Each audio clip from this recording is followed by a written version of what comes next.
वंदे मातरम दोस्तों। जैसा कि आप जानते हैं कि आज वाक्षी को तकरीबन 4 साल होने को आए हैं जब से वाक्षी की उत्पत्ति हुई है। और इन 4 सालों के अंदर अलग अलग वीडियोस में हमने आपको बताया कि वाक्षी का लक्ष्य क्या है।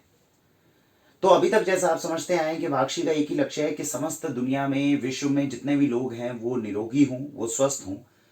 ये कार्य हम अभी तक इस लक्ष्य के साथ हम आगे बढ़े थे। आज 4 साल के बाद में 2020 में दिसंबर में जब हम ये वीडियो बना रहे हैं तो हम कहां तक पहुंचे हैं इस वीडियो में मैं आपको बताना चाहूंगा।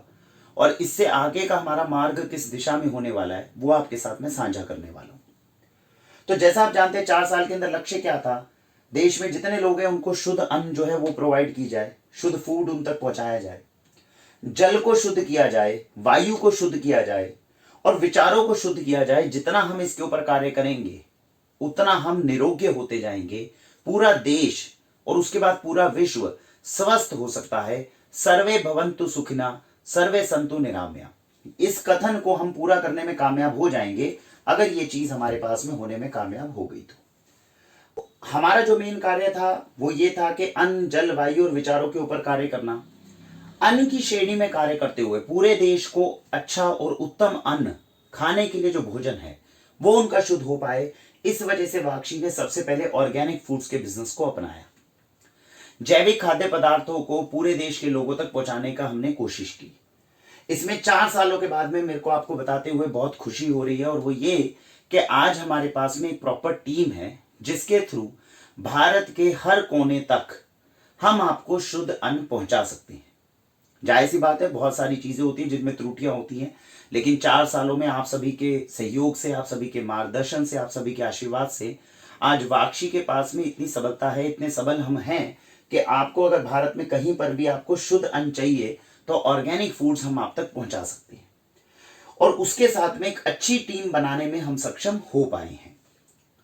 इसके बाद में लेकिन क्या है, क्योंकि कार्य बहुत बड़ा है और एक ही स्टोर के माध्यम से ये सारा कार्य नहीं हो सकता, तो फ्यूचर के अंदर जो है वो फ्रेंचाइज स्टोर्स खोलने की जो है अभी हमारी प्लानिंग है।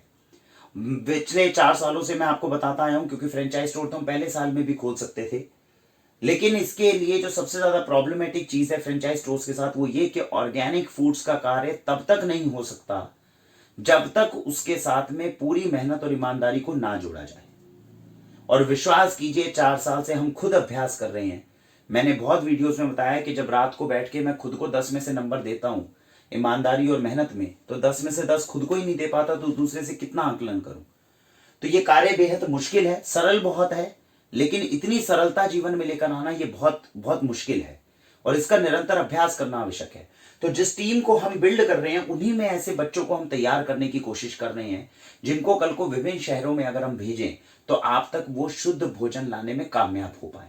और आसपास के जो अच्छे किसान हैं, जो ढंग का अच्छा कार्य करना चाह रहे हैं, उनको जोड़कर आप तक वो शुद्ध अन्न ले पाए। तो ये फ्रेंचाइज स्टोर्स खोलने की प्रक्रिया बेहद जटिल है, मुश्किल है, लेकिन धीरे धीरे समय के साथ में इसको करा जाएगा।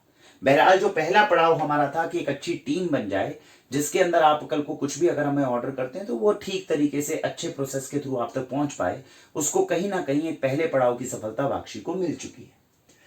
जल और वायु के क्षेत्र में हमें अभी तक बीच में 2-3 बार कई बार प्रयत्न किया। आपको इंडोर प्लांट्स के ऊपर हमने काफी अवेयरनेस करने की कोशिश की। हमने कई बार प्रयत्न किया कि जितने भी दिल्ली एनसीआर के अंदर कम से कम घर हैं वहां पे हम इंडोर प्लांट्स लगवा कर कोई एक अच्छा कार्य कर सकें, लेकिन बिजनेस के माध्यम से हम इंडोर प्लांट्स के अंदर कहीं पर कामयाब नहीं हो पाए। वायु को शुद्ध करने में हम कोई बहुत बड़ा योगदान अभी तक नहीं दे पाए। अब इस चीज को दूसरे रूप से करते हुए अब जो आगे कार्य किया जा रहा है, जो अब हम करना शुरू कर रहे हैं, वो है राष्ट्रव्यापी संगठन के रूप में इसको हम शुरू करेंगे। भारत क्षेत्र के अंदर बहुत सारे ऐसे राष्ट्रव्यापी संगठन हैं जो जल और वायु को लेकर बहुत ज्यादा सीरियस हैं। क्योंकि वाक्षी अकेले इस बड़े कार्य को नहीं कर पा रही, इसीलिए हम अपनी एनर्जी को उन संगठनों की एनर्जी के साथ जोड़ रहे हैं ताकि उनके साथ में मिलकर पूरे देश के जल को और वायु को शुद्ध करने के कार्य को किया जा सके। जाहिर सी बात है काम बेहद जटिल है, बड़ा है, समय पूरा लगेगा, लेकिन जितना हमारे अंदर क्षमता है, जितनी हमारा योगदान है, उसको वाक्षी देने का पूरा प्रयत्न करेगी। आने वाले समय में आप देखेंगे गौशालाओं के निर्माण कार्य को या पर्यावरण की दृष्टि से जल और वायु को स्वच्छ करने में राष्ट्रव्यापी संगठनों के साथ में आपको वाक्षी कहीं ना कहीं खड़ी हुई मिलेगी और उनके साथ में मिलकर हम इस कार्य को थोड़ा और गतिमान करने का प्रयत्न अपनी तरफ से करेंगे। तो ये 2 कार्य हैं जिनके ऊपर हम आगे बढ़ रहे हैं। तीसरी चीज, शुद्ध विचारों के अंदर हमने हमेशा कहा जब तक विचार हमारे शुद्ध नहीं होंगे तब तक स्वास्थ्य हमारा अच्छा नहीं रहने वाला, बीमारियों से घिरे रहेंगे, स्ट्रेस रहेगा। उसको दूर करने के लिए हमने 3 मंत्र पिछले 4 साल में निकाले। नाम जपना, कीरत करना, वंद चखना। विभिन्न वीडियोस को आप देख सकते हैं जिसके ऊपर इसके बारे में काफी हमने व्यापक रूप से हमने इसकी चर्चा की है। आप इन 3 चीजों को, इन 3 शब्दों को अगर हम पकड़ लेते हैं तो जीवन बेहद सरल, सुगम हो जाएगा और स्वास्थ्य भी हमें पूर्ण रूप से पर्याप्त होने वाला है। तो इसके ऊपर अगर आपके पास वीडियो लिंक्स ना हो तो नीचे डिस्क्रिप्शन में देख लीजिएगा। इसका वीडियो लिंक के थ्रू आपको ये 3 कॉन्सेप्ट जो अच्छे से समझ में आ जाएंगे। जो वाक्षी से पहले से जुड़े हुए हैं उनको इन कॉन्सेप्ट के बारे में पता होगा। इन तीनों के अलावा कुछ क्षेत्र ऐसे हैं जिनको अभी स्वच्छ करना बाकी है। वो कौन से क्षेत्र हैं? पहली चीज है स्पिरिचुअल अपलिफ्टमेंट। वैसे तो इन 3 शब्दों में ही इतनी ताकत है कि स्पिरिचुअल अपलिफ्टमेंट हम इन 3 शब्दों के सहारे कर सकते हैं और अच्छा खासा कर सकते हैं। लेकिन पहले समय में जितने भी ऋषि मुनि थे जो जंगलों में रहते थे, भारतीय विज्ञान आसान विज्ञान नहीं है। ऋषि मुनि की जो हमारे सतयुग की या त्रेता युग की अब जब बात करें, उस समय पे जो हमारे संत होते थे, ऋषि मुनि होते थे, इनका जीवन हजार सालों का होता था। तो उन 1000 सालों के अंदर जब ये जंगलों में रहते थे तो वो केवल नाम जपना, कीरत करना या वंद चखना नहीं करते थे। वो वैज्ञानिक अप्रोच जो थी उनकी बहुत ज्यादा थी, साइंटिफिक अप्रोच थी। हमारी भारतीय संस्कृति के अंदर ज्योतिष विज्ञान, हमारे यहां पे मेटलर्जी का जितना कार्य किया गया, हमारे यहां पे हस्तरेखा विज्ञान हमारे देश से निकला। एस्ट्रोनॉमी के अंदर, जैसे मैंने ज्योतिष के अंदर वो बोला, वो सारा एस्ट्रोनॉमी के अंदर आया। और जितने भी विभिन्न प्रकार के जितने भी वैज्ञानिक अनुष्ठान है वो हमारे देश में किए गए। अब इन वैज्ञानिक अनुष्ठानों को हम तक लेकर कौन आता है? टूटा फूटा अधूरी भाषा के अंदर पाश्चात्य संस्कृति हम तक लेकर आती है। मुझे पर्सनली बहुत दुख होता है जब मैं नवरात्रों में पूजन करने का प्रयत्न करता हूं और उस समय महसूस होता है कि भैया ये जो कपूर इस्तेमाल कर रहा हूं, जब खाने के अंदर जो अन्न इस्तेमाल कर रहे हैं, सोचिए उसको इतना मिलावटी कर दिया, तो ये जो कपूर पूजा पद्धति में इस्तेमाल होने वाला, आपको लगता है कि ये शुद्ध हो सकता है? जो चंदन हम महादेव के ऊपर लगाएंगे, शिव के ऊपर लगाएंगे, शिवलिंग के ऊपर, आपको लगता है वो चंदन हमारे पास शुद्ध आ रहा है? हमारी माताएं बहनें जो रोली लगाती हैं, जो सिंदूर लगाती हैं, आपको लगता है कि वो प्योर होगा?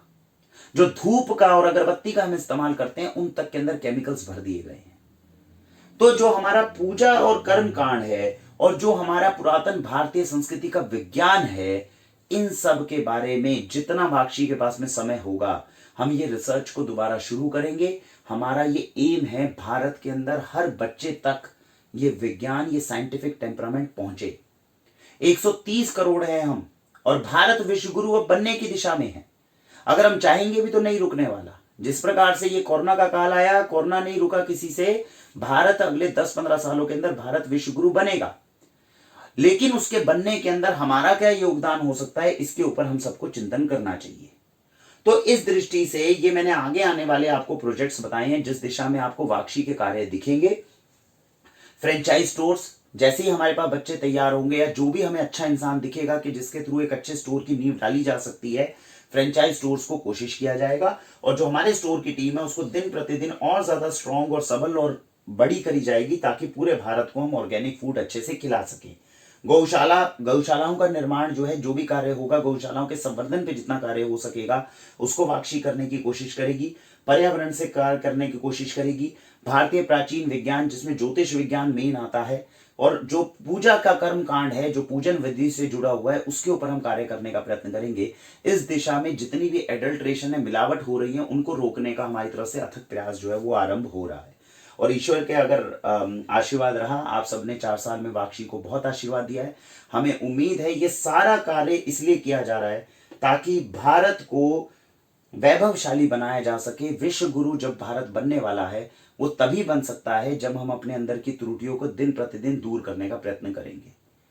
तो इसी लक्ष्य को लेते हुए वाक्षी चैनल पे अब शायद आपको वीडियोस थोड़ी कम मिलेगी, क्योंकि ये सारे टॉपिक्स जो हैं ये व्यापक होने वाले हैं, अलग होने वाले हैं।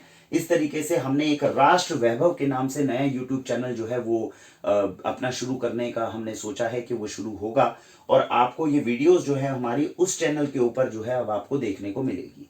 उस चैनल का लिंक मैंने आपको नीचे दिया है, उसके ऊपर आप उस चैनल को सब्सक्राइब कर सकते हैं। और लक्ष्य एक ही रहेगा, भारत माता के प्रति कि तेरा वैभव अमर रहे माँ, हम दिन चार रहे न रहे। तो भारत वैभवशाली किस प्रकार हो सकता है, इसके ऊपर निरंतर कार्य करते हुए जितना योगदान हमारी तरफ से हो सकता है हम वो करेंगे।